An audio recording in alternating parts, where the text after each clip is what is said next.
Μόλις επέστρεψα από το Λος Άντζελες. Ήμουν εκεί για να συναντήσω μια ομάδα πολύ σημαντικών ανθρώπων. Ανθρώπων της βιομηχανίας του κινηματογράφου, επιστήμονες και ούτω καθεξής, που σκέφτονταν να συγκαλέσουν ένα συνέδριο με τα καλύτερα μυαλά στον κόσμο και να συναντηθούν στο Λος Άντζελες στο εγγύς μέλλον.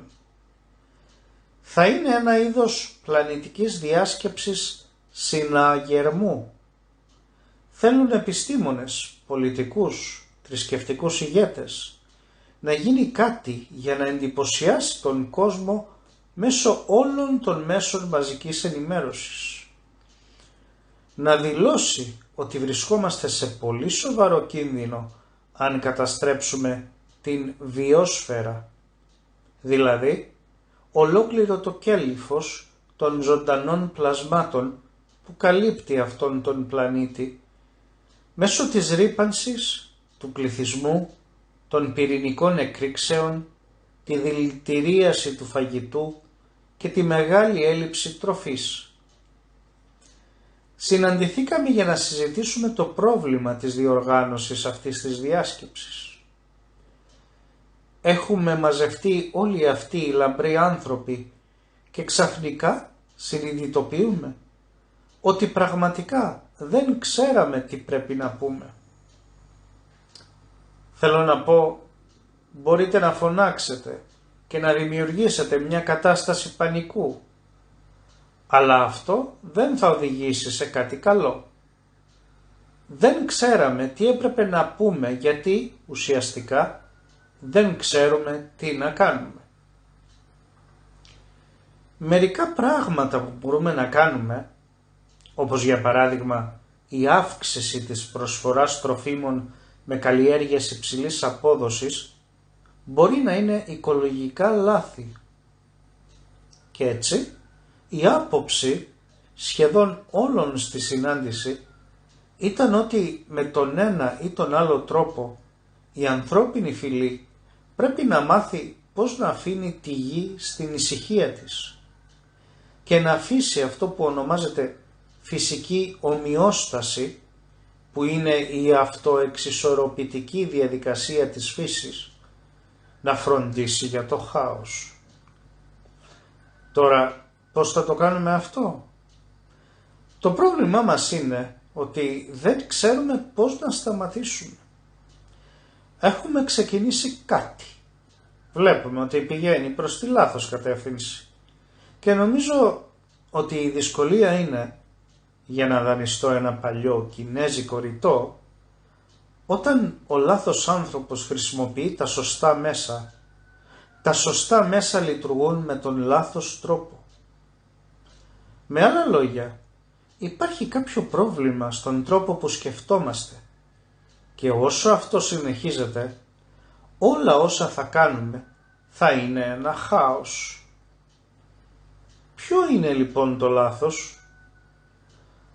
Από όσο μπορώ να καταλάβω, το βασικό λάθος είναι ότι έχουμε εφεύρει αυτό το υπέροχο σύστημα γλώσσας και υπολογισμών, το οποίο μοιάζει πολύ απλό για να αντιμετωπίσει την πολυπλοκότητα του κόσμου. Επίσης, είμαστε πιστοί στο να συγχέουμε αυτό το σύστημα συμβόλων με τον ίδιο τον κόσμο, όπως συγχέουμε ας πούμε χρήματα με πλούτο. Πολλοί άνθρωποι εργάζονται για να βγάλουν λεφτά αντί για πλούτο.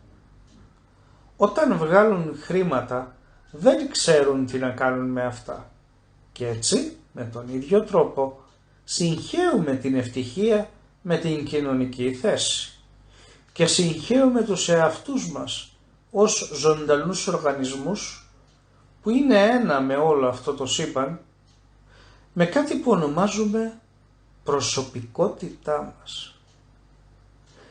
Ποια είναι η προσωπικότητά μας?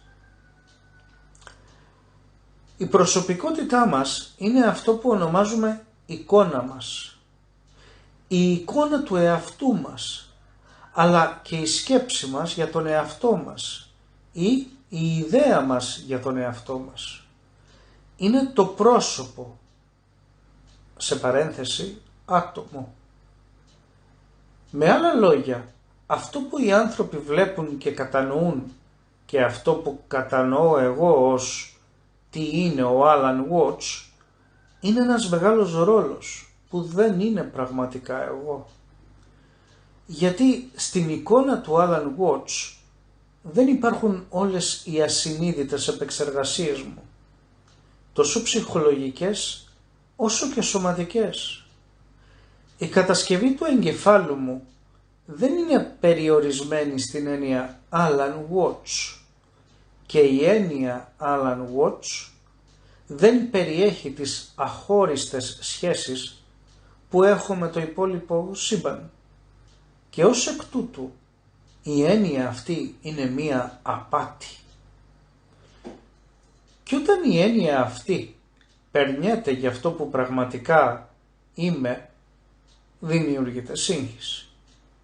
Γιατί αν κάποιος μου πει Alan Watts κάνε κάτι, η έννοια Alan Watts δεν μπορεί να κάνει τίποτα. Δηλαδή, επειδή ακριβώς είναι μόνο μια έννοια, δεν μπορείτε να την κάνετε να σηκώσει ένα βάρος.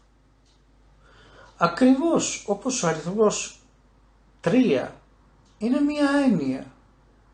Δεν μπορεί ένα 3 να κάνει τίποτα.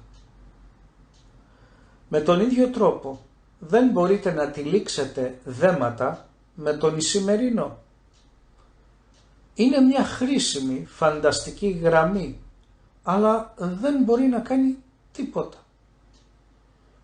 Κι όμως, όλοι πιστεύουμε ότι αυτή η έννοια του εαυτού μας, που ονομάζουμε προσωπικότητα ή εγώ μας, μπορεί να κάνει κάτι, γιατί πιστεύουμε πως υπάρχει πραγματικά. Και θα σας πω γιατί νομίζουμε ότι υπάρχει. Αν σας πω να κοιτάξετε προσεκτικά τον καθρέφτη σας, πραγματικά προσεκτικά, τι διαφορετικό θα κάνετε από το να κοιτάξετε με τον συνηθισμένο τρόπο? Όταν λες τώρα το κοιτώ με όλη μου την προσοχή, τι κάνεις? Παρατήρησε ότι σφίγγεις τους μυς γύρω από τα μάτια. Ρητιδιάζεις ελαφρώς, ίσως να σφίγγεις τα δόντια σου. Τι έχουν όλα αυτά να κάνουν με το να δει κάποιος κάτι προσεκτικά, καθαρά? Δεν έχουν απολύτως καμία σχέση με αυτό. Το ίδιο πράγμα συμβαίνει και όταν ακούς προσεκτικά. Αρχίζεις να σφίγγεσαι γύρω από τα αυτιά σου. Σαφώς αυτό δεν έχει καμία σχέση με την ακοή.